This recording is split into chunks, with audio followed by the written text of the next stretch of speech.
सत साहिब सतगुरुदेव की जय। बंदी छोड़ कबीर साहिब जी की जय। बंदी छोड़ गरीबदास जी महाराज जी की जय। स्वामी राम देवानंद जी गुरु महाराज जी की जय हो।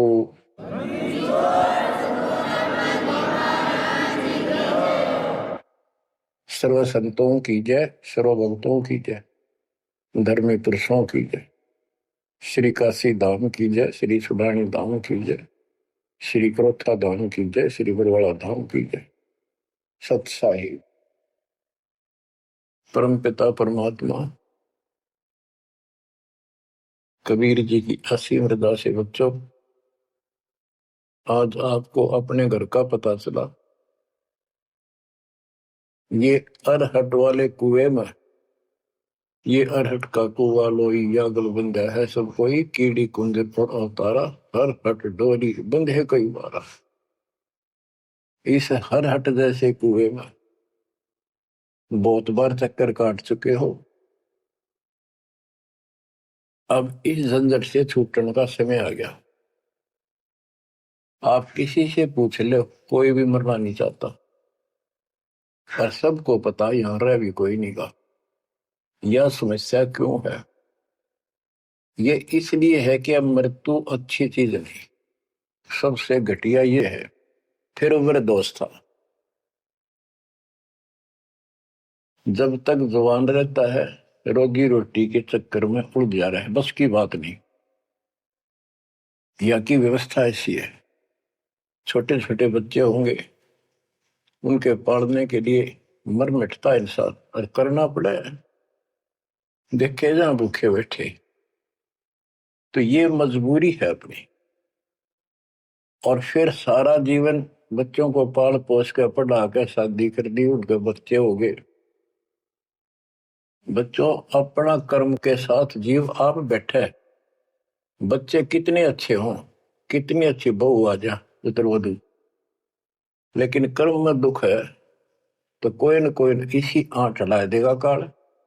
वो चाह कभी आप उसकी मदद नहीं कर पाओगे, उसके कर्म ना करने दे। जैसे आपको बता, या फिर कोई ऐसी बीमारी हो जाएगी, बच्चे भी, बेटा भी, पुत्र वधू भी दोनों बैठ कर रोने जाएंगे, और वो चिल्लाए जा। सास या ससुर कोई भी है, वो कर्महीन इंसान दुखता होंगे।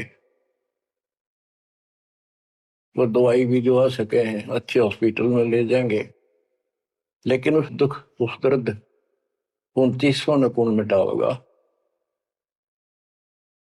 बच्चों, बहुत बार समझा लिया आपको, कति आंख नहीं खुलने देता यू काल। केवल सतगुरु शरण में आने से इस काल का प्रभाव हट जाता है कुछ समय के लिए, और तब ये बातें अच्छी लगती हैं। ना कोई गाना, ना कोई बेंजू बजे, ना कोई अच्छा सुर निकाल ले जाते, केवल ये परमात्मा की अमर कथा सुनाई जाती है, उस दाता की बोली, उस कबीर परमात्मा की महिमा सुनाई जाती है।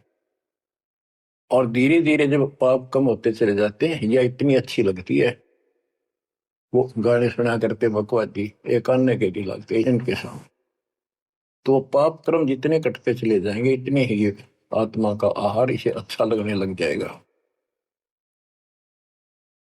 ये बहुत सी घटनाएं सारे घट रही हैं, पर एक आधा सुनाने से सभी समझ में आ जाती है। एक व्यक्ति को अधर्म मार गया, पैरालिसिस होगा, और उसके 4 एकड़ जमीन थी, उन्हें 16 एकड़ बढ़ा दी।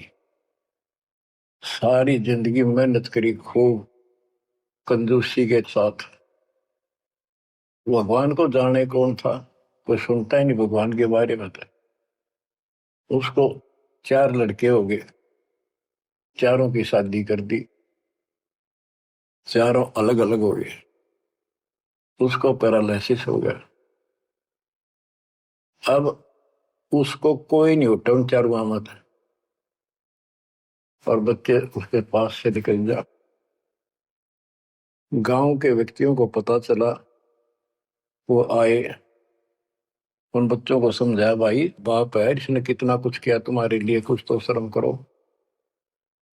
तो एक ने शर्म के मारे कुछ 10-5 दिन की सेवा फिर छोड़ दी।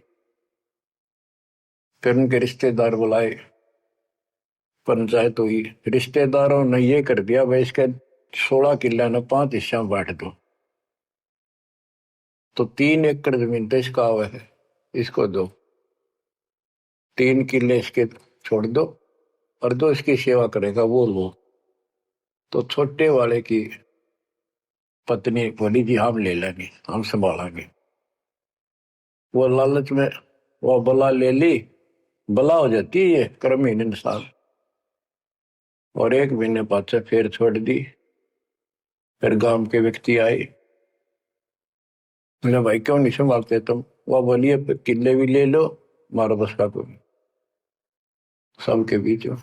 तो गांव के लोगों ने एक नौकर किया, 3 एकड़ जमीन में से उसका जो खर्चा वर्ता उसको ध्यान लगे। तो जब वो पंचायत हो रही थी, बताओ था एक आदमी, और हमने देखा कई जगह ऐसी घटना घटी। तो जब वो पंचायत में आ रहे थे, रिश्तेदार आ रहे थे, वो खाट में पड़ा पड़ा नाड़ नाड़ हल्ला है, और पोता आ गया उसका। उस पोता ने इतनी दूर खड़ा था वो, 5-7 फुट, नो करा नाड़ का नहीं, अकबर आजा आजा लाट कर भाई नो, नाड़ नाड़ लड़च के नो दिखा कर मैं इससे प्यार करना चाहता हूँ, और वो दूर बात। तो वहां बैठे उपस्थित व्यक्ति बोले इन बेटा ने तय कर दी इतनी छोटी मालस, इन पोते ही कसर रह रही है, ये करेंगे। तो यहाँ अध्यात्म ज्ञान आता है। जो काम करने का था कर्म ने वो तो करया को नहीं, जिसका दुख भी टला हो, बेटा बेटी पुत्र वो दूर सब न अच्छा लगा हो। तो बच्चों यू काम करने का है, यह सबके साथ बन जाएगी जाए, भगवान की शरण में नहीं रहता। 3 बातों को देखकर दास को और अधिक दृढ़ता लगी और भगवान के प्रति तड़पने लग गया कि सचमुच तो पहले देखा है सब पता, और भी सामान्य बातें देखी ना, बीमार हो तो भी माता पिता बैठे बैठे देखे जा, और वस्तु के लिए पुकारे जा, कोई सुनने तैयार नहीं था। कबीर साहब कहते बूढ़ा होकर पड़े खाट में, सुने बचन खारे, कड़वी बात सुना करेगा, और कुत्ते ता उनका भी सुख को नहीं, ये छाती फूकड़ आ रही। पुत्र वो दुखा के गई बूढ़ा बुढ़िया ने के ध्यान रखियो को कुत्ता बिल्ली ना बढ़ जाए अंदर। अब वो ध्यान रखे तुम्हें दिखे कुछ ना दिखे, और दोस्त आंख लागी, कुत्ता बढ़कर उसकी लस्सी दूसी गिरा गया। वह पानी लेकर आई तो उन्होंने कहा तारा इतना भी सुख कौन, तो कुत्ते ने रोक दो, छाती फूक दी तुमने मेरी। तो परमात्मा कहे फिर ये एक वचन सुनोगे तुम, ये कथा सुनने को मिलेगी अमर कथा तुम्हारे को। जो काम करने का वो कर लो, भक्ति करो, और फिर देख घर में भी सुख, शरीर में भी सुख, और सारे बच्चे भी भक्ति मार्ग पर लग जाएंगे। बच्चे सत्संग में जाएंगे, उनके मन दया पैदा होगी, भगवान का डर होगा, उनको अपने कर्तव्य का ज्ञान होगा कि माता पिता की भी सेवा करनी चाहिए, इन्ना में पाला पोसा है, दया बनती है अंदर इस ज्ञान से। तो बच्चों इस भक्ति इस सत्संग के बिना इंसान ऐसे जड़े डोका मर जाता है। और जब तक ये ज्ञान नहीं होता वो काम हमने सबसे उत्तम और बस इतना ही ठीक है, वो अच्छा लग रहा था। तो यहाँ कबीर साहब कहते सतगुरु के उपदेश का सुनिया एक विचार, जय सतगुरु मिलते नहीं फिर जाते यम द्वार। वो दुख और आगे देखो, मृत्यु के बाद यम के दूत घसीट के ले जाएंगे धर्मराय के उस न्यायाधीश के दरबार में, फिर उनका फैसला होगा इसको नरक में डालो, इतने वर्ष, इतने दिन, इतनी घड़ी कैलकुलेटेड होते होंगे। यम के दूत उनको लेकर चलते तोड़ के तोड़ने क्यों, 1 लाख का हिसाब हो डेली, दे लट्ठा दे लट्ठा। वो नरक से वापस भाजे, उनका लठ मारे भाले ठोकर, जबरदस्ती लात मार के ठोकर मार के नरक में गिरे। कहते नरक द्वार में दूत सफर करते क्या चाहतान, उन तक वो ना छूटता करता चारों खानी। नरक भोग का फिर 4 खानी में भरमता, कितने गदे शोर बनता, और कभी ना लगता पार, सो फेरा सब मिट गया मेरे सतगुरु के उपकार। बच्चों समझ लो इन बातों को और देखो मालिक की दया। ये बातें कदे हमने दादे परदादा पर भी ना सुनी, माता पिता से नहीं सुनी। उसकी दया विदाता की, और आज ये अच्छी लगे और बात एक भी अच्छी नहीं लगती।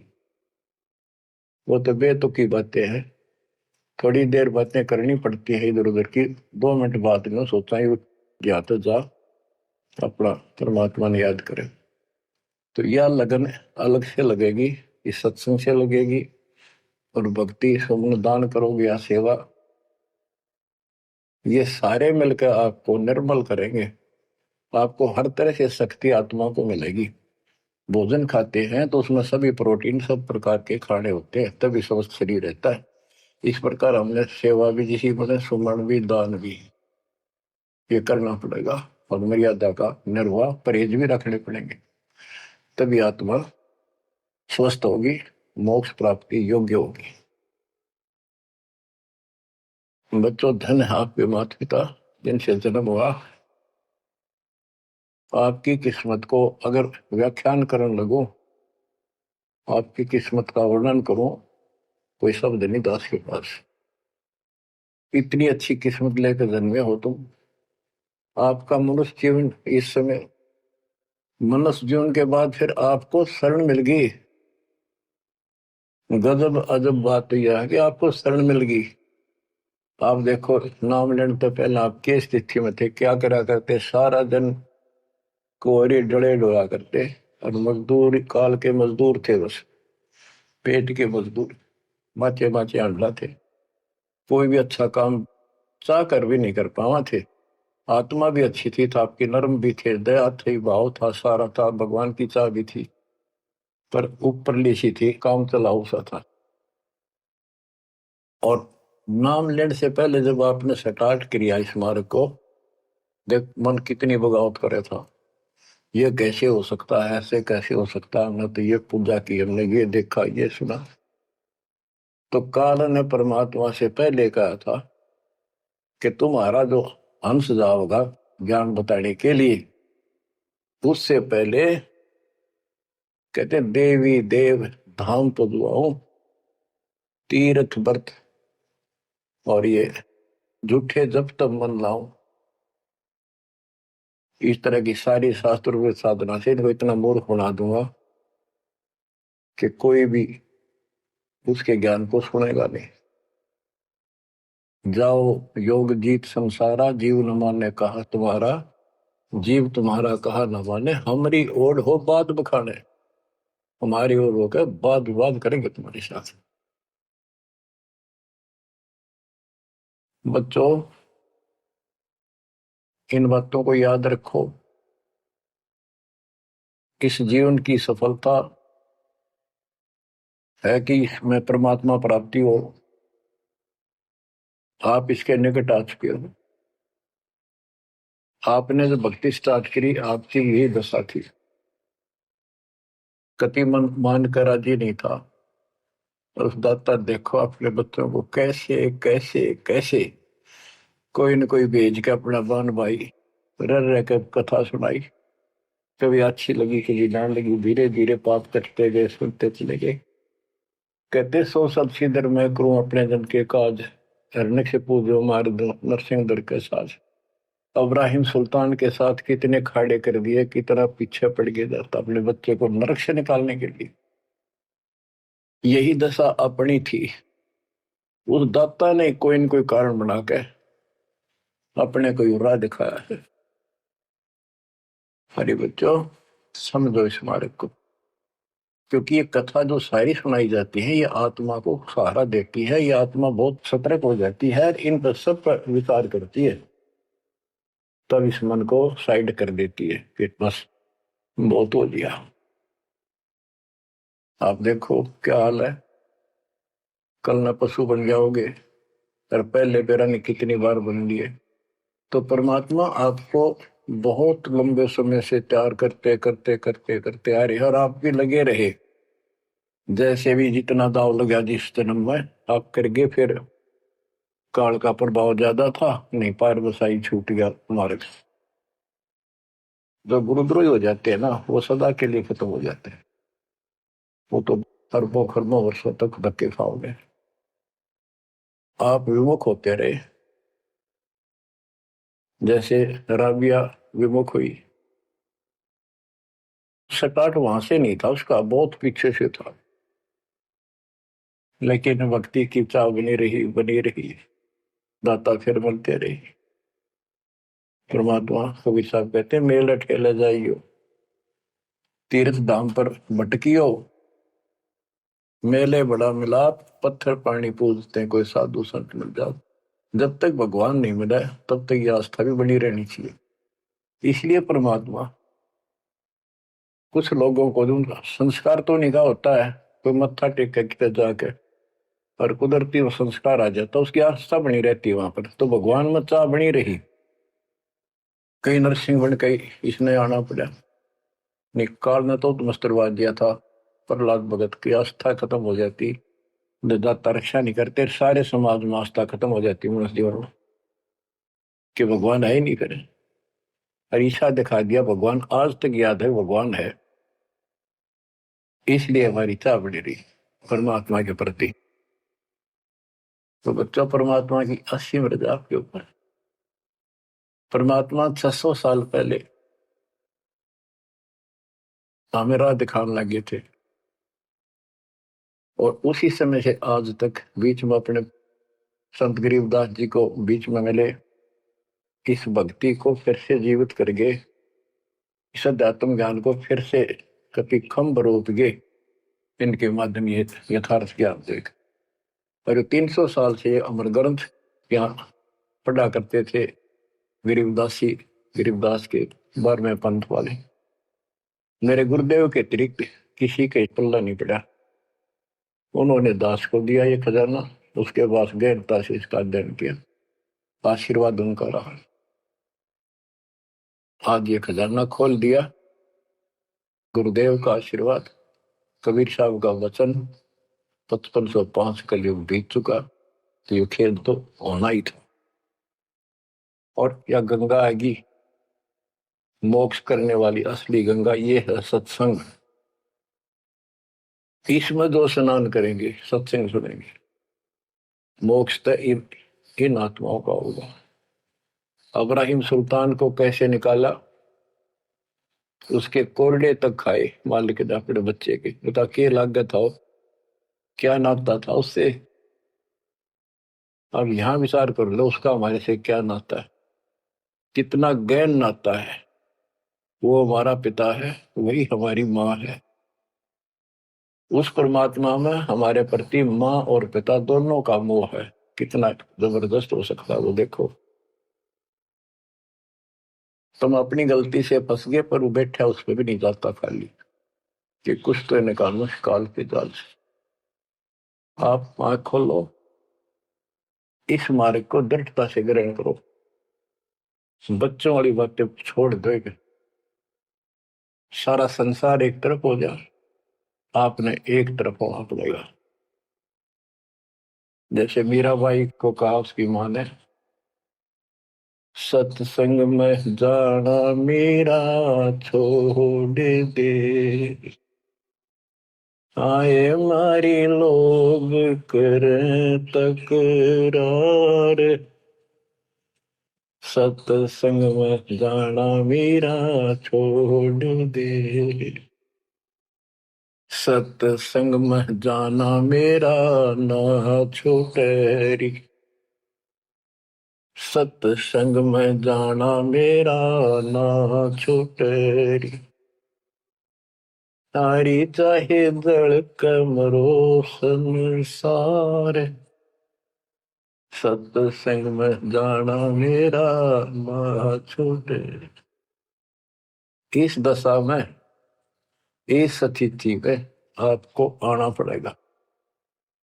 ये संसार साथ नहीं जाएगा, ये संसारिक व्यवहार आपका कति काम नहीं आऊगा। ठीक है, बेशर्म होना भी नहीं, जितना हम समाज में सहयोग कर सकते उस तरफ न रहना पड़ेगा। प्यार दें सबको, नमस्कार करें, बड़े छोटे की कदर करें, अच्छा व्यवहार करें, हेल्प करें, लेकिन जहां अपने भक्ति में बाधा हो उसका नमस्कार करें, हाथ जोड़ लें दूर थे। बच्चों, गरीबदास जी ने बताया है, गोरख से ज्ञानी गणे और सुखदेव दती जिहान, सीता सी गो भारिया संत दूर स्थान। पुण्यात्मा, आपको अध्यात्म सिलेबस, ये अध्यात्म का पाठ्यक्रम पढ़ाया जा रहा है, दास टीचर है, और इसको बार बार रटवाऊंगा, बार बार समझाऊंगा, क्योंकि टीचर सारा साल उस सिलेबस को रह रहकर रिपीट करवाया करे, तब बच्चों के आत्मा में, उसके मन में, बुद्धि में वो सेट होता है। तो बच्चों, आपको ये सिलेबस दास बार बार रिपीट कराएगा और ध्यान से उत्सुकता से सुनते रहना। परमात्मा के ज्ञान को, सत्संग को सुनो जब कति एकाग्र चित्त से सुनो। गरीब गोरख से ज्ञानी घने, सुख देव जति जिहान, सीता सी बहु भारिया संत दूर स्थान। अब आपको अमर ग्रंथ की अमर वाणी का कुछ अंश सुनाऊंगा। जैसे दास की बुद्धि काम करेगी, इसको सरल भी बनाऊंगा। गरीब यज्ञ रची जब पांडव राजा, नो नाथो नहीं ना दुहबाजा, 84 सिद्ध रिद्ध सब मोहे, पूर्ण ब्रह्म ध्यान नहीं जो है। अब क्या बताना चाहते हैं संत गरीबदास जी, कि जब पांडवों ने अश्वमेघ यज्ञ रची तो उसमें 33 करोड़ देवता, 88,000 ऋषि, ब्रह्मा विष्णु महेश तक उपस्थित थे, 12 करोड़ ब्राह्मण, और ये गिरिपुरी, इनका गिनती नहीं, 56 करोड़ जहां थे या दो, शंख पचायन नहीं बाजा ना दो। तो कहने का भाव ये है कि गोरख से ज्ञानी गणे, सुखदेव जति जिहान, प्रसंग ये है। और सीता सी बहु बारिया संत दूर स्थान। पांडवों ने अश्वमेघ यज्ञ क्यों की थी? श्री कृष्ण जी जो उनके गुरु थे, त्रिलोकीनाथ विष्णु अवतार, उन्होंने बताया था कि तुमने, क्योंकि युधिष्ठिर जी को भयंकर स्वप्न आने लगे, बेचैनी होगी, भूख गई, रात की नींद गई, वैद्यों से इलाज करा लिया, कोई आराम नहीं हुआ। श्री कृष्ण जी के गुरु थे, उनसे समाधान जाना और कारण पूछा कि ये हुआ क्यों। तब श्री कृष्ण जी कहते, तुमने जो बंदूक घात किए हैं, युद्ध में, महाभारत में आदमी मारे और अपने प्रियजन मारे, रिश्तेदार मारे, ये पाप वो हानि कर रहा है, वो सेध रहा है। समाधान ये है कि अश्वमेघ यज्ञ करो और पूरी पृथ्वी पर न्योता दे दो, कोई आओ, धर्म यज्ञ करो एक, और धर्म यज्ञ सफल होगी तो तुम्हारा यह दुख दूर होगा, अन्यथा नहीं होगा। और यज्ञ संपूर्ण होने की, सफल होने का चिन्ह बना दिया, बता दिया निशानी, कि एक शंख 5 मुंह का, पंचानंद शंख, उसको पंचजन्य भी बोल देते हैं। पंचायन, आनंद माने मुख होते हैं, पंचानंद 5 मुख का शंख एक अलग स्थान पर रखा जाएगा। वो कोई बजाएगा नहीं, आप पर बाजेगा। वो बाजेगा तब जब कोई पूर्ण संत, अच्छी करने वाला उसमें भोजन खा लेगा। तो 33 करोड़ देवता बुला लिए, 88,000 ऋषि आगे, 12 करोड़ ब्राह्मण आगे, तो किसी से भी शंख नहीं बजा। न्योता देने के लिए चारों पांडवों की चारों दिशा में ड्यूटी लाई थी युधिष्ठिर ने छोड़ दिया कि भी न्योता दे का निमंत्रण दो। भीम का निमंत्रण देने की जो दिशा थी, ड्यूटी थी जिस साइड में, उसमें सुदर्शन नाम के एक सुपच, जिसे आजकल शेड्यूल कास्ट कहते हैं, उसमें सुपच कहते थे, और वाल्मीकि जाति में थे वो। भीम वहां गया। भीम ने उनको निमंत्रण दिया कि भगत जी हमारे वहां आइयो, और मैं युधिष्ठिर राजा का भाई भीम हूं, और ऐसे ऐसे हमने एक अश्वमेध यज्ञ रची है, आप आमंत्रित हैं। तब सुदर्शन जी ने कहा, सुपच ने, कि भीम तुमने तो इतना पाप कर रखा, कसाई भी फीका पड़ गया, तुमने ऐसा जुल्म कर दिया। वो बहन आज तक रो रही है, जो विधवा होगी सैनिकों की, उनके बच्चे टक्कर मार रहे हैं, माँ से पूछ रहे हैं पिताजी कब आएंगे छुट्टी। उनकी माँ एकांत में ज्यादा रो रही है, तुम बैठ के ठाठ कर रहे हो और तुम मौज कर रहे हो, तुम तो नरक में डाले जाओगे। मुझे बुलाना है, जो अश्वमेघ तुम करने जा रहे हो, ऐसी अश्वमेघ 100 का फल मुझे संकल्प करो, 100, तब मैं तुम्हारे जाके रोटी खाऊं, न कौन पड़े से नरक में। अब अहंकार था भीम को कि हमारी यज्ञ तो सफल होनी है, क्योंकि श्री कृष्ण जी रहे साथ। तो उस भगत को कहा कि तेने आना होता जी, निफालतू ना बोले, कि तेरे बिना वह काम अड़ा है, हमारे कोई आंट नहीं लगती। तो सुदर्शन जी चुप हो गए, सकट और सवान को उल्ट जवाब ना दे। जब उनका कति संपूर्ण नहीं हुआ, वो काम नहीं बना, 33 करोड़ या दो सारे आ लिए, सब ने भोजन खा लिया।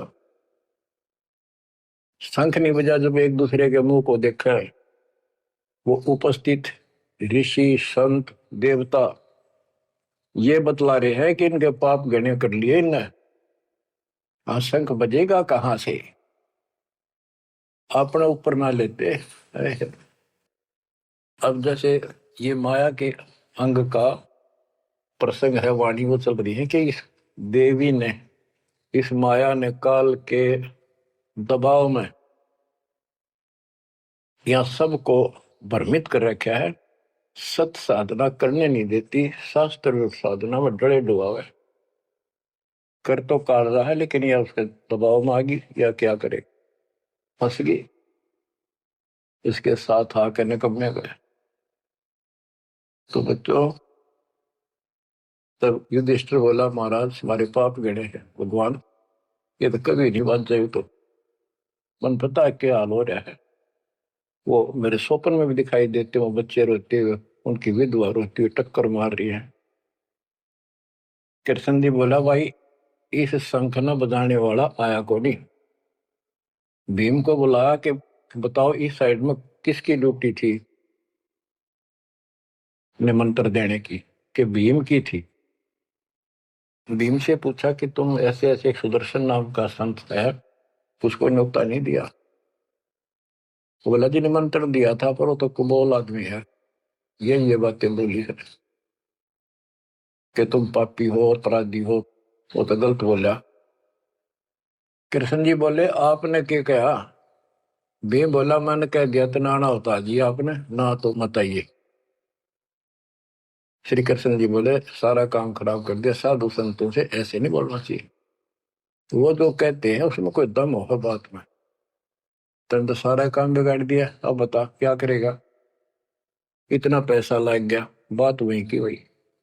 ओडे को हो गया भीम का, कह तो माच रहा था, तक के दिफा था।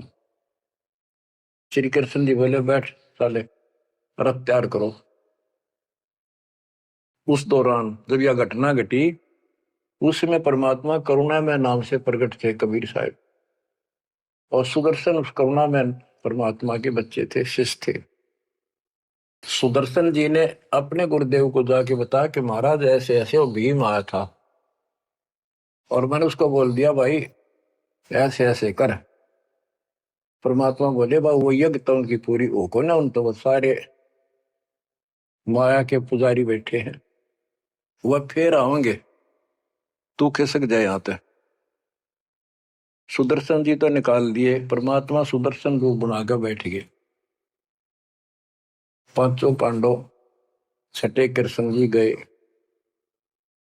1 योजन 12 किलोमीटर दूर रथ से उतर लिए और पैदल चल पड़े। जाके श्री कृष्ण जी ने दंडवत प्रणाम किया तो पांडव तापा मरे पड़े थे, पांचवा ने उन्होंने किया। तब सुदर्शन जी बोले, अब सुदर्शन जी कहूंगा मैं, क्योंकि ये फिल्म है, फिल्म में जो रोल जो करता है वही बोला जाता है। सुदर्शन जी ने कहा, आओ त्रिलोकीनाथ, कैसे आना हो गया। श्री कृष्ण जी बोले, हे सृजनहार, हे सारी सृष्टि के रचनहार, आप जानी जान हो, ये पांडव है और ऐसे ऐसे नहीं, अश्वमेघ यज्ञ की है, वो आपके बिना संपूर्ण नहीं हो सकती। आप दया करो और भीम की गलती को माफ करो। सुदर्शन जी बोले, भाई मैंने जो शर्त रखी थी वह पूरी कर दो। भीम ने पूछ लो क्या शर्त थी मेरी, वो जी पता है हमारे को। तो श्री कृष्ण जी ने कहा कि संत मरण को ऊंचा लियो, तजमाया अभिमान, जो जो कदम आगे रखे, सो सो यज्ञ समान। ये देख लो किसी में इतना भी अहंकार नहीं है। आज ये कति टूटे पड़े हैं, सारा खर्च हो लिया पैसा, बात वहीं खड़ी है। और वहां से लेकर यहाँ तक हम आए हैं, जितने हमारे कदम बढ़ते हैं वो सौ सौ यज्ञ समान, वो एक कदम एक यज्ञ के समान है।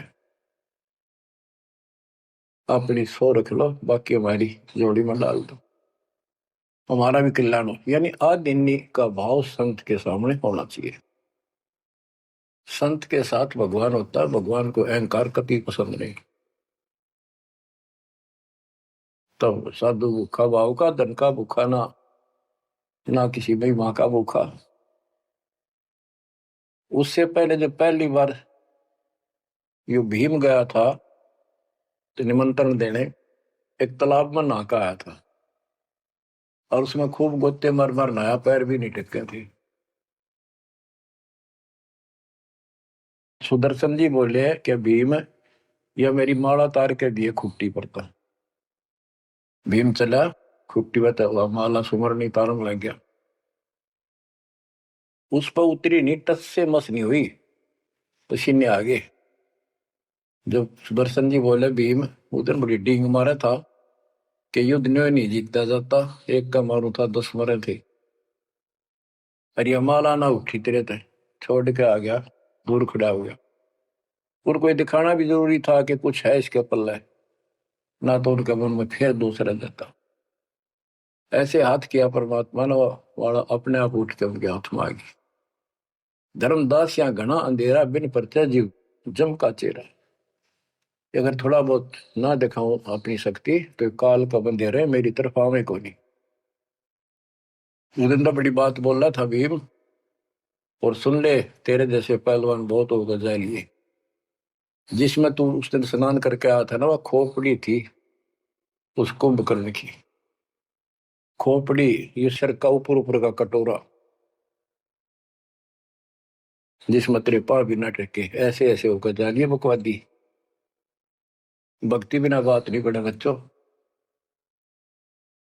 तो जब परमात्मा यानी सुदर्शन जी रथ में बैठकर उनके साथ वहां पहुंचे, द्रौपदी ने देखा कि कौन सा है संत, पता चला यू केला यो है हुआ। तो तभी उसके मत्था ठन गया कि इससे क्या होता, ये इतने ऋषि बैठे तपस्वी फलाना। फिर श्री कृष्ण जी ने कहा, द्रौपदी बढ़िया भोजन तैयार कर, संत खाना खाओगा तारा काम बनेगा। तो द्रौपदी ने सोचा बढ़िया भोजन बनाऊं, कई प्रकार के पकवान बनाकर थाली में नारी नारी कटोरिया में रख कर दिए। और सुदर्शन जी जो है वह 5 ग्रास खाते थे। वो अपने मनमुखी होते, पर रोल उसी का करना था परमात्मा। ये कुछ भी करते रहो, भक्ति ठीक करो बस। तो उन सब में से थोड़ा थोड़ा मिला के इकट्ठा कर लिया, खिचड़ी ही बना ली, कति रला दिए कि सारे पकवान वहां मिल जाए और सबका भोग लग गया। द्रौपदी मन में सोच रही थी, मैंने 1 घंटे तक आंख पड़वाई दूं मैं और इतने बड़ी आइटम बढ़ाए। अक्षंत खाओगा, उंगली चाटेगा, हर सरा होगा किसने बनाई है सब्जी रोटी। पर इसने कुछ करना आता ना, और ना शूद्र का शूद्र, ये कहाँ के शंख बजाएगा ये। अब परमात्मा ने यानी सुदर्शन जी ने 5 ग्रास खाए, 5 बार शंख बोला। और युधिष्ठिर जी बड़े खुश हुए, कृष्ण जी से कह रहे आपने बड़ी दया करी, बड़े महापुरुष खोज के लाए, हमारा तो काम बन गया। कृष्ण जी बोले नहीं बना, ये तो शंख कंटिन्यू बजना चाहिए था, अखंड, और काफी देर तक स्वर्ग तक सारी पृथ्वी पे इसकी आवाज जाएगी, धीमी धीमी मीठी मीठी प्यारी प्यारी, तब सफल होगी। युधिष्ठिर बोले हे भगवान, अब कौन रह गया, किसको लाओगे। बोला भाई इस वाल्मीकि के बाल सब ना ही 3 लोग, ये के वाल्मीकि दिखे तुमने, इसके एक बाल के समान भी 3 लोग नहीं है, इतनी ताकत है इसमें, इतनी भक्ति की शक्ति है। अपने घर में कमी है वह खोजते। द्रौपदी बुलाई, द्रौपदी से कहा कि बहन साची बता, तेरे कोई दोष आया इस महापुरुष के प्रति। तो उसने सारी बता दी जी, ऐसे ऐसे मेरे मन में दोष आया। द्रौपदी शुक्र मना, तेरे घर पर टूक तोड़ ली, इसने का खाना खा लिया। तो अपने घर सब 2 रोटी खाकर सोते हैं, कोई भूखा नहीं सोता, भगवान सब न दी है।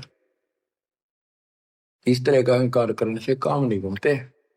इसके चरण धोकर पियोगी ने, जब तेरे अंतःकरण का पाप भी दूर होगा और कुछ राहत भी तब मिलेगी। अमृता क्या नहीं करता।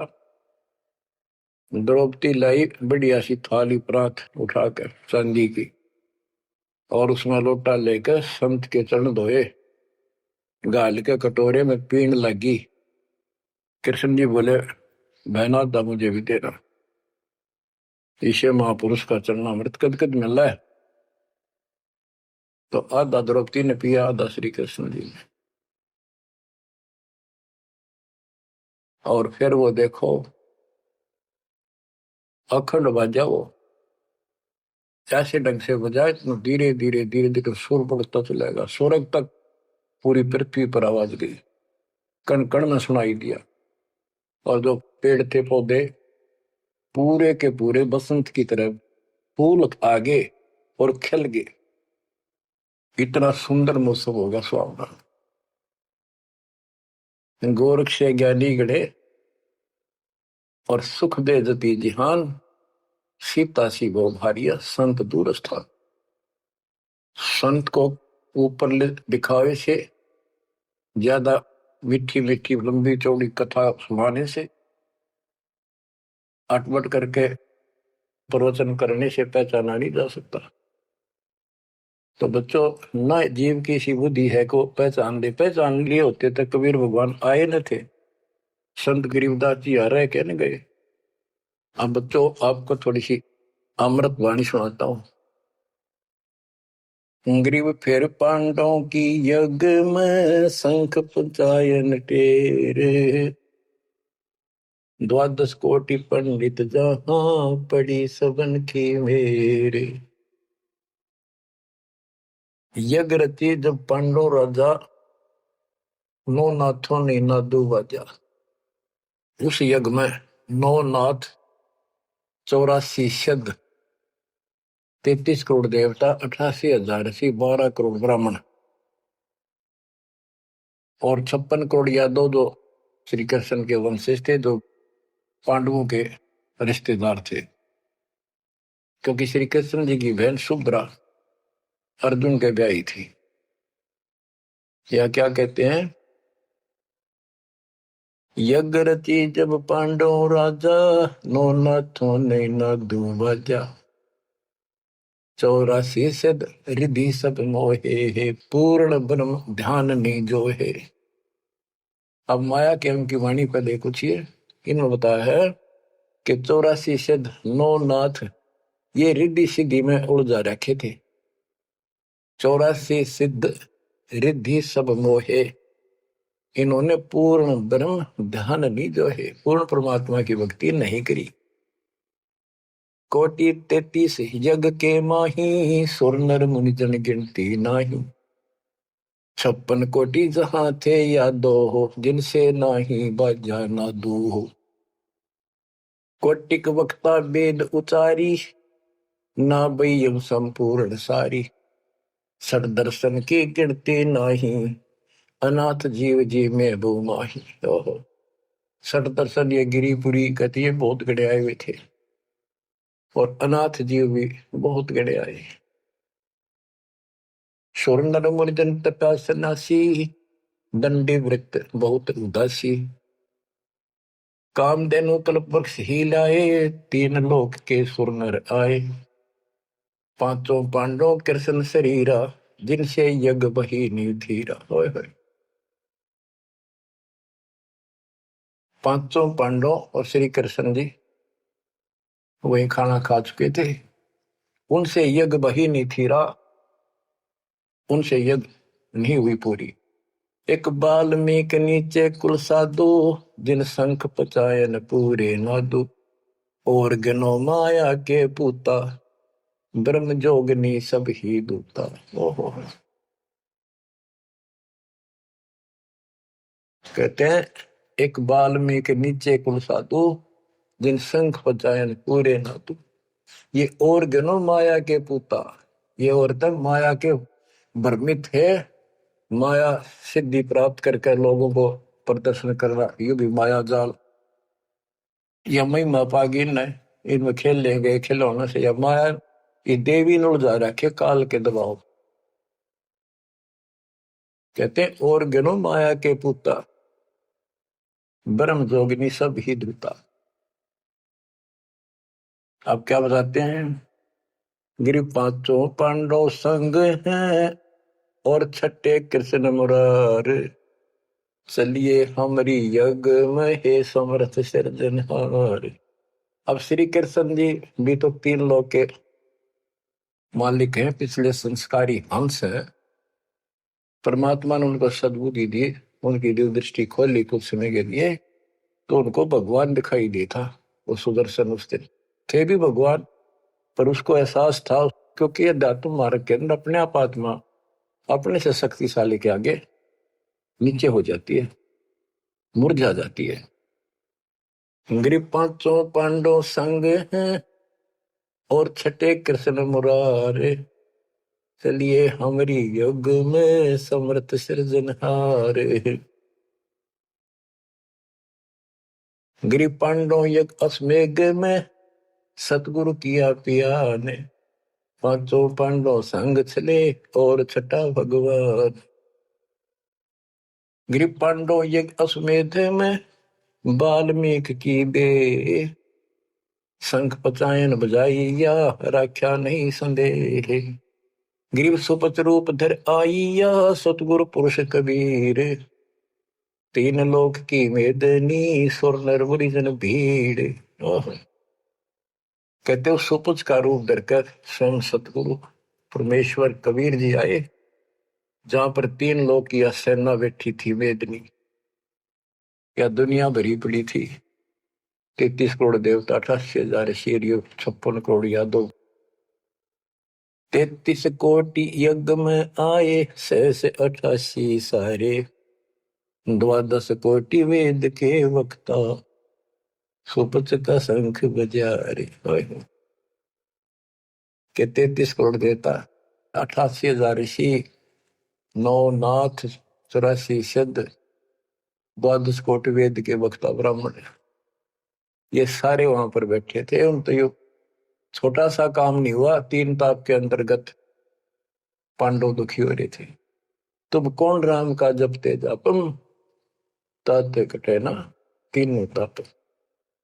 तो बच्चों, परमात्मा की आपके ऊपर असीम रजा है, आपको पूर्ण परमात्मा की भक्ति मिली, पूरा सतगुरु मिला, आपको मोक्ष दे दाता सच्चाई।